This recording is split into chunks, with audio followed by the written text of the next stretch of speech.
우리가 믿음을 가지고 살아가면서 하나님 앞에 순종하면 참 모든 일이 다 형통하면 좋을 텐데 여러분 꼭 그렇지가 않습니다. 그 믿음을 가지고 살아가는 사람들에게 어떤 때는 더 많은 또 고통이 다가오고 문제가 또 앞에 닥쳐오고 또 참 힘들고 어려운 역경들이 또 몰아칠 때가 너무나 많습니다.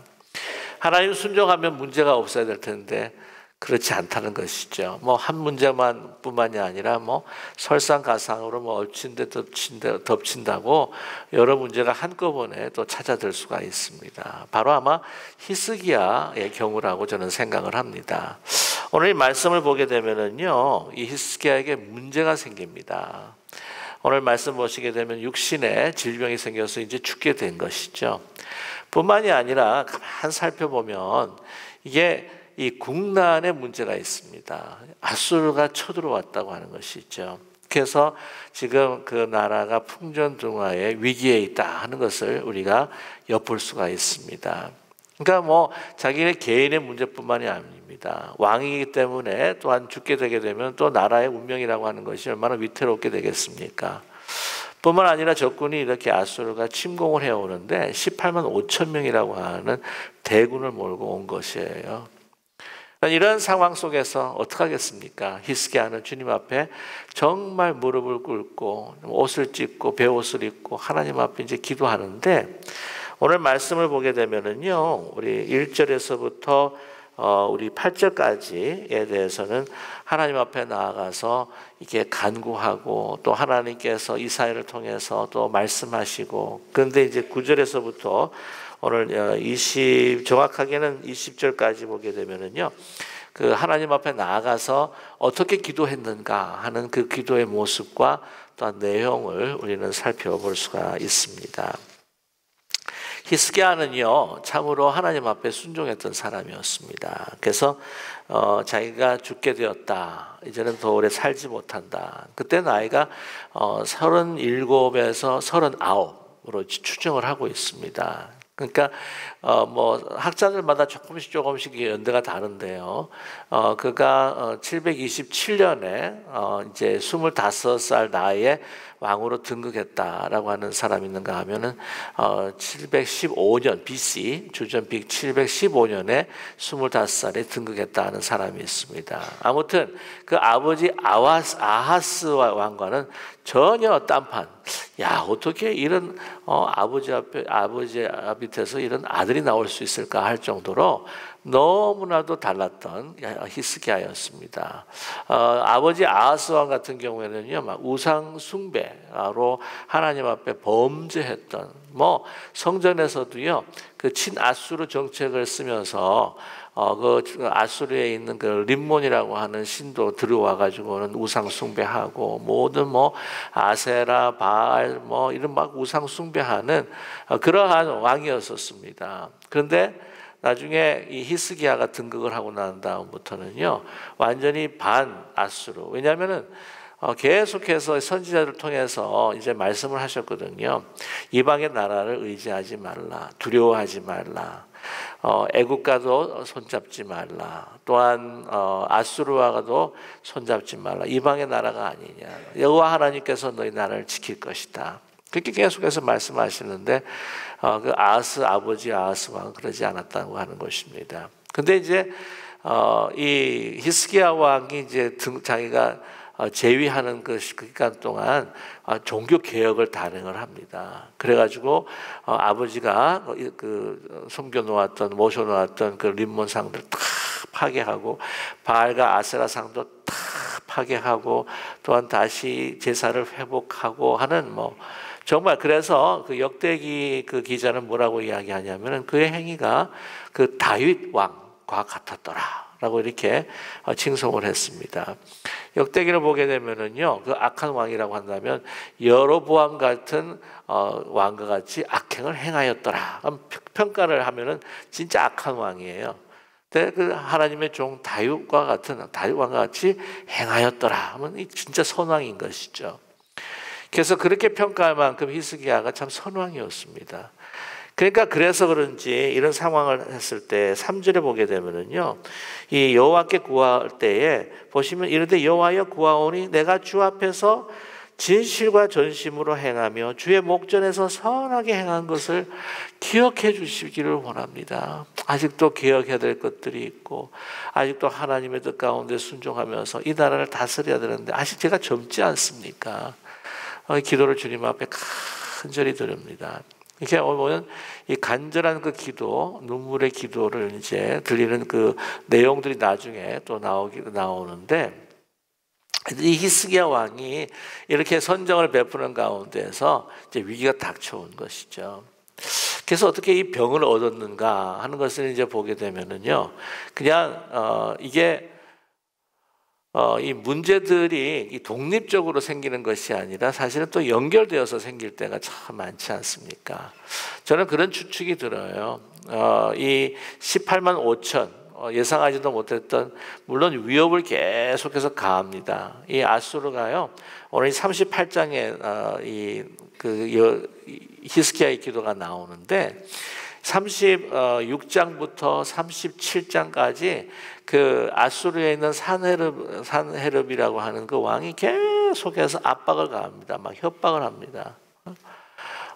이 애굽도 우리를 건드릴 수가 없고 애굽도 우리 손아귀에서 우리가 침공하게 되면은 그냥 멸망할 수밖에 없다. 그 정도 우리가 강한데 너희들이 항복하고 굴복해야 되지 않느냐.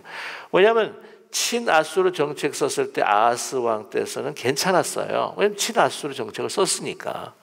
근데 반아수르 정책을 막 쓰게 되니까 이게 쳐들어오는 겁니다. 그럼 문제가 그런 생각이 생기는 거예요. 여호와를 섬기다 보면 그런 문제들이 생길 수밖에 없어요. 막 협박을 하고 그다음에 18만 5천 명으로 막 성을 에워싸고 그러니까 사람이 아무리 이렇게 믿음이 좋고 그래도요, 뭐가 생기겠어요? 스트레스가 생길 것 같아요. 스트레스가 생기면서 그걸로 인해서 아마 병이 생기지 않았는가.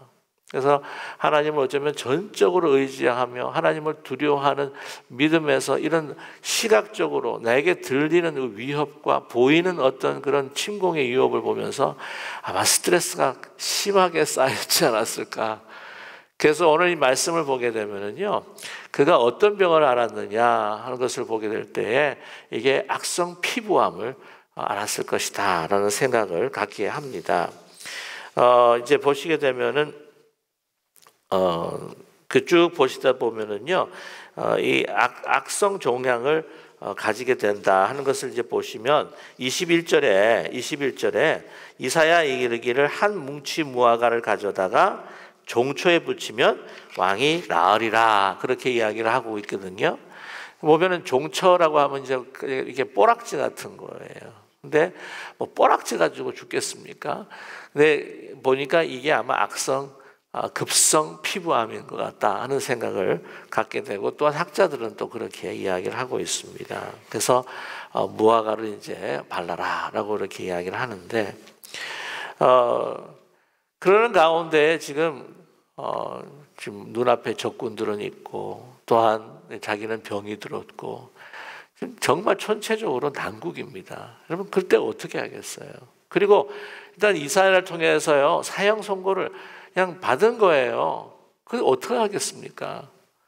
여러분, 저와 여러분, 문제가 생길 때, 우리 한계를 넘었을 때 우리는 한 길밖에 없습니다. 먼저 주님 앞에 나와 무릎을 꿇고 하나님 앞에 기도하는, 그것이 저희들에게 주어진 믿는 사람들의 가장 특권인 줄로 믿습니다.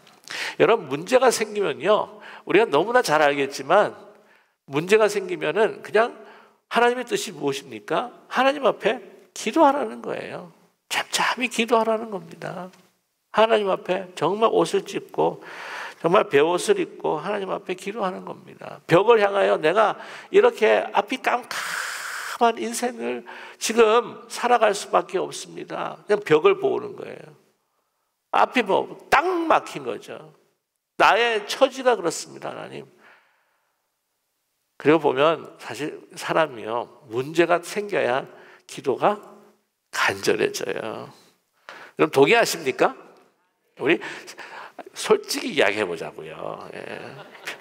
진짜 뭐 배부르고 등 따시면 그냥 감사한 기도가 들긴 하는데 그냥 감사해요. 목사님 그냥 하나님 정말 고맙습니다. 근데 뭐 눈물을 흘리며 하나님 막 애걸 복걸하고 하나님을 붙들고 그냥 간절한 심정으로 정말 주님 아니면 안 됩니다. 주님밖에 없습니다. 이런 그 기도는요, 우리가 문제 속에 있을 때 그렇게 기도드릴 수밖에 없습니다. 오늘 말씀을 보시게 되면은 벽을 향해서 기도합니다. 근데 말씀드렸다시피 보면은 그가 하나님 앞에 이렇게 간절히 이제 기도하는 가운데에 하나님께서 그것을 들어 응답하시는데 왜 응답하셨는가 하는 것을 우리는 살펴봐야 할 필요가 있습니다. 하나님, 내가 이런 선한 일들을 하고 내가 하나님 앞에 이런 것들을 드렸습니다. 그러니 뭔가 좀 잘한 것도 제가 있으니까 그것도 좀 봐주시면서 기억해 주시고 은혜를 베풀어 주시면 얼마나 좀 그렇게 좀 베풀어 주시면 안 되겠습니까? 제가 더 잘할게요. 이런 말도 들어가 있는 것 같아요. 그런데 오늘 말씀을 보시게 되면 하나님께서는요, 그것보다도 무엇을 보시고 무엇을 듣고 하나님께서 응답하셨는가 하는 것을 우리에게 말씀해 주시는데 5절입니다. 5절에 같이 한번 읽어볼까요? 너는 가서 이스기야에 이르기를 내 조상 다윗 하나님 여호와께서 이같이 말씀하시기를 내가 내 기도를 들었고 내 눈물을 보았노라. 내가 내 수 안에 15년을 더하고. 무엇을 보셨다는 거예요? 기도를 들으시면서 무엇을 본 겁니까? 눈물을 본 거예요. 그 눈물은 악의 눈물이 아니에요. 자기가 가지고 있는 것을 성스르기 위해서 안면을 바꾸는 그런 악의 눈물이나 진정성 없는 눈물이 결코 아닙니다. 이 얼마나 하나님 앞에 슬피 울고 하나님 앞에 통곡하고 우는가 하는 것을 갖다가 보게 되면은요, 그의 참 그 죽음의 그 허망함을 그 기도 가운데 이야기를 하는데 14절에 보면요, 나는 제비같이 학같이 지적이며 비둘기같이 슬피 울며 내 눈이 쇠하도록 앙망하나이다. 여호와여, 내가 압제를 받사오니 나의 중보가 되옵소서. 그렇게 이야기하는, 막 슬피 막 꺼이꺼이 울기도 하고 막 그 처량한 비둘기 소리처럼 막 울고 막 눈물을 흘리고 하는 그 모든 것들을 하나님께서 보셨다는 거예요. 저와 여러분, 이 눈물을 흘리고 하나님 앞에 그 은혜를 받고 고침을 받았던 그 히스기야는 저 분명히 기쁨의 눈물을 흘렸는 줄로 믿습니다.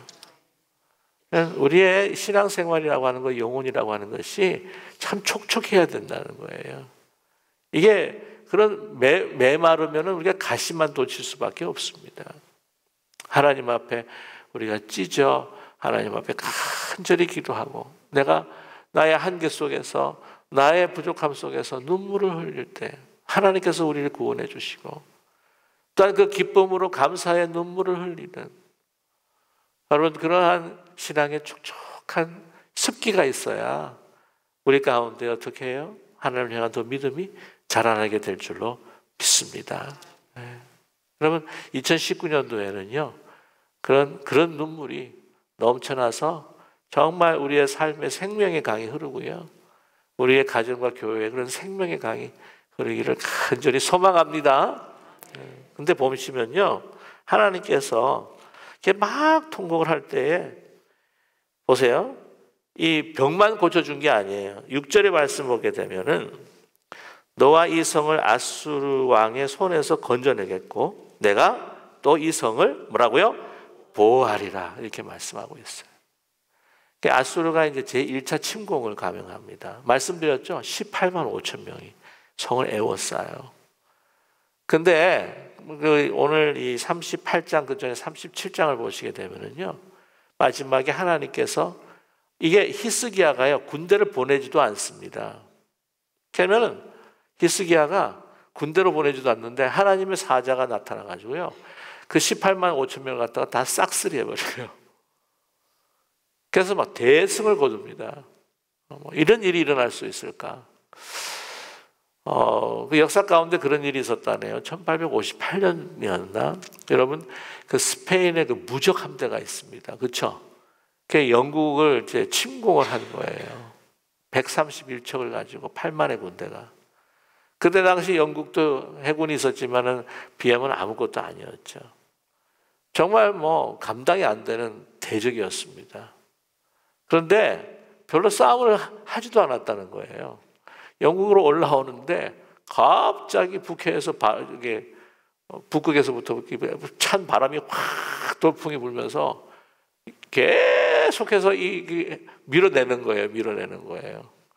그 가운데 폭풍으로 34척을 잃고 뭐 돌아다니다가 나중에 그러니까 영국 그 해군이 제대로 손을 쓰지도 않았는데, 물론 조그마한 싸움이 있었긴 했었지만은 그러나 그냥 북풍을 가지고는 그냥 몰아내 가지고는 막 그래서 엘리자베스 그 여왕이 그래도 아주 독실한 그 성공의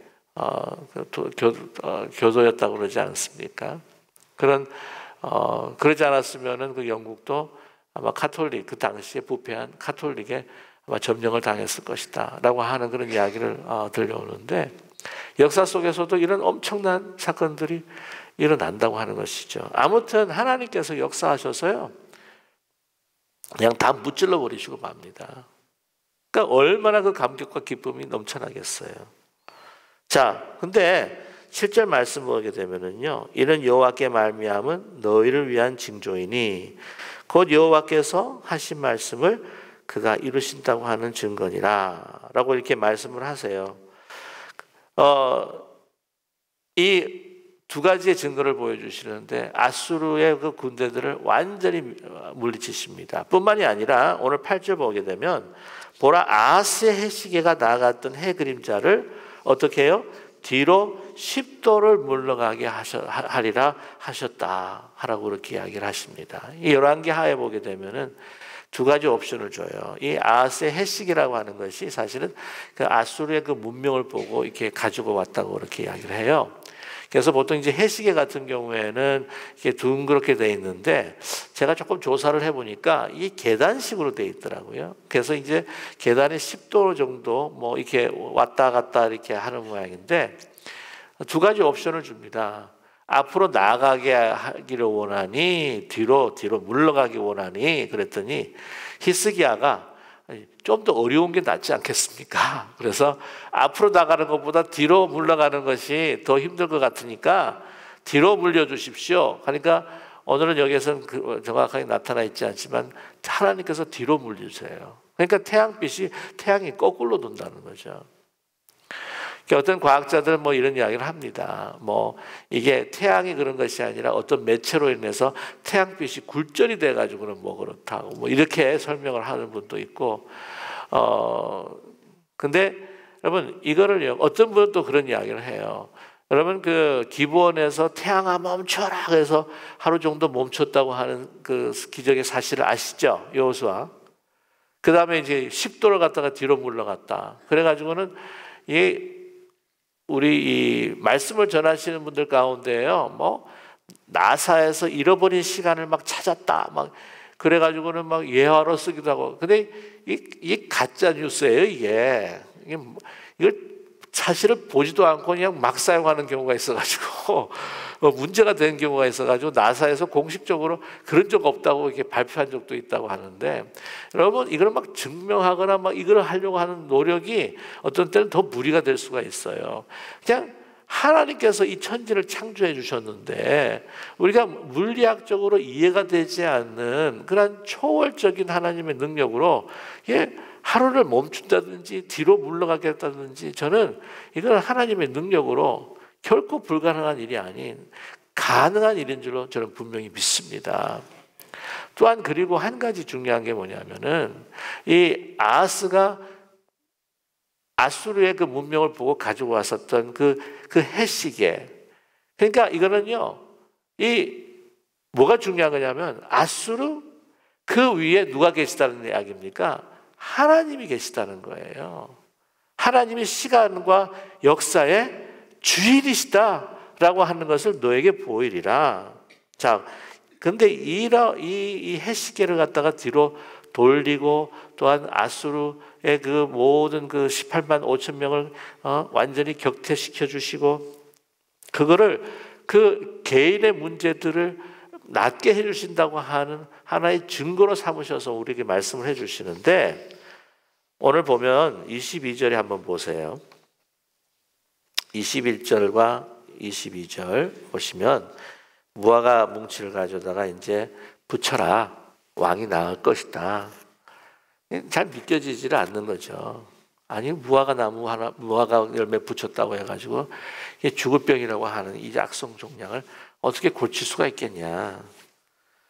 그래서 아마 증거를 원했던 것 같아요. 22절에 보면 히스기야를 말하기를 내가 우리 같이 한번 읽겠습니다. 히스기야도 말하기를 내가 여호와의 전에 올라갈 징조가 무엇이냐 하였더라. 이거 내가 여기서 보게 되면은 하나님 앞에 이 병을 고침받고자 하는 가장 중요한 이유 그것이 무엇일까요? 여호와의 전에 나가서 내가 주님을 경배하고 찬양하기를 원합니다. 그것이 제일 중요한 목적이었어요. 내가 명예를 더 누리고 내가 더 부를 누리고 내가 행복을 누리고 하는 것을 위해서 내가 더 살고자 하는 것이 아니라 죽으면 하나님 앞에 경배하지 못하지 않습니까? 죽으면 수월은 하나님 앞에 찬양하지 못하지 않습니까? 내가 하나님을 뵙지 못하지 않겠습니까? 여러분 11절에 보시게 되면요. 내가 또 말하기를 내가 다시는 여호와를 뵙지 못하리니 산자의 땅에서 다시는 여호와를 뵙지 못하겠고 내가 세상의 거민 중에서 한 사람도 다시는 보지 못하리라 하였도다 라고 그렇게 이야기를 합니다. 왜냐하면 이 산 땅에서 하나님을 배우면서 하나님 앞에 경배드리기를 원하는데 먼저 주님 하나님의 찬양과 경배를 위해서 나의 그 소원을 나의 생명을 연장시켜 주시옵소서. 또한 이 거민들을 보면서 하나님의 뜻대로 계속해서 내가 종교개혁을 이루어가야 되지 않겠습니까? 라고 하는 간절한 마음을 담아서 주님 앞에 기도하고 있습니다. 저와 여러분, 하나님께 주신 사명들을 다할 수 있도록 나에게 건강을 주시고 나에게 생명을 주시고 나에게 필요한 은사들을 주시옵소서. 이런 기도예요. 저와 여러분, 우리 오늘 하루도 하나님께서 이 생명을 연장시켜 주신 것은 바로 그 일을 하나님의 영광을 위해서 우리의 생명을 연장시켜 주신 줄로 분명히 믿습니다. 2019년도에도 그렇게 기도하는 우리가 되기를 원해요. 하나님의 쓰임받는 하나님 앞에 내 삶이 경배가 되고 예배가 되는 내 삶이 되기를 원합니다. 할 때에 하나님께서 역사해 주실 줄로 분명히 믿습니다. 그런 기도 가운데 평안을 얻을 수가 있다고 그런 고백하고 있죠. 자, 오늘 말씀 보시게 되면은요. 17절입니다. 우리 17절 같이 한번 읽겠습니다. 보옵소서 내게 큰 고통을 더하신 것은 내게 평안을 주려 하심이라. 주께서 내 영혼을 사랑하사 멸망의 구덩이에서 건지셨고 내 모든 죄를 주의 등 뒤에 던지셨나이다 라고 이렇게 말씀하고 있습니다.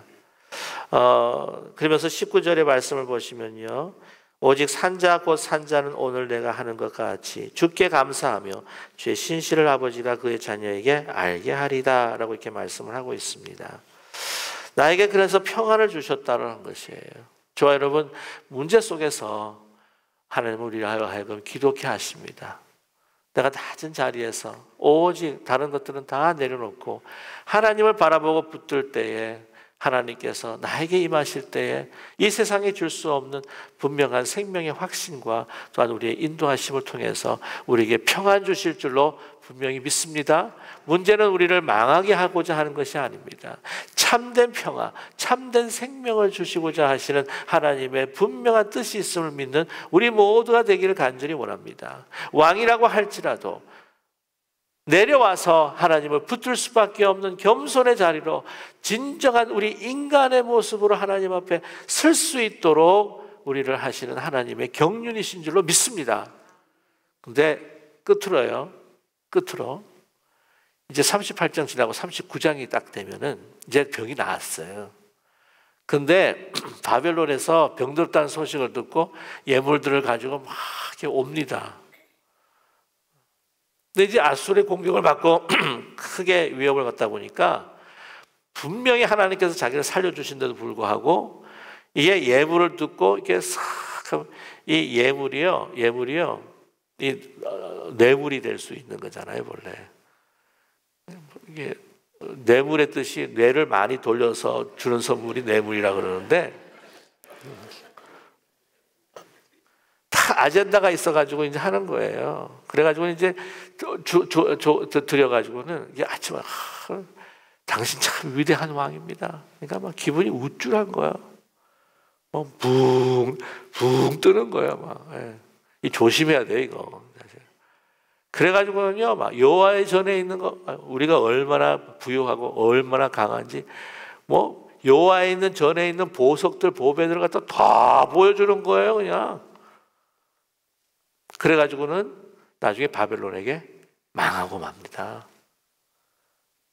이게 좀 이렇게 뭔가 하나님께서 주신 은혜로 좀 섰다, 좀 이렇게 성공했다 하면 또 교만해가지고는 되게 실수하고 실패하는 것이 누구의 모습이라고요? 우리 인간의 모습이라는 거예요. 한번 보세요. 그래가지고 뭐라고 이야기하냐면은 이사야가 그렇게 행동했던 히스기야 왕에게 바벨론에게 멸망할 것입니다. 당신의 후손들이 경고를 해요. 그랬더니 히스기야가 뭐라고 이야기하냐면은 아이고 내가 살아있을 동안 일이 안 일어나니까 다행이네요. 무슨 의미일까요, 이게? 나만 잘 되면 되지 내 자식 생각하지 않는다. 뭐 그렇게 이해할 수도 있는데 저는요 이걸 농담처럼 듣지 않았나. 아니 다행이네. 뭐 내가 내 때 안 일어나서 이걸 우습게 여긴 거죠. 이 교만했던 마음을 우리는 다시 한번 살펴볼 수가 있습니다. 저와 여러분 2019년도에는요 정말 낮은 자리에서 주님만을 바라보면서 주님 붙들고 기도하는 우리 모두가 되기를 간절히 소망합니다. 문제가 생길 때 절대 두려워하지 마세요. 저는 목회자로서 2019년도 여러분에게 문제가 없을 것입니다. 아니, 저 그렇게 말 못해요. 육신이 연약하면 문제가 있다고 할지라도 뭔가 여러 가지 가정에 문제가 있다 할지라도 다른 거 아니에요.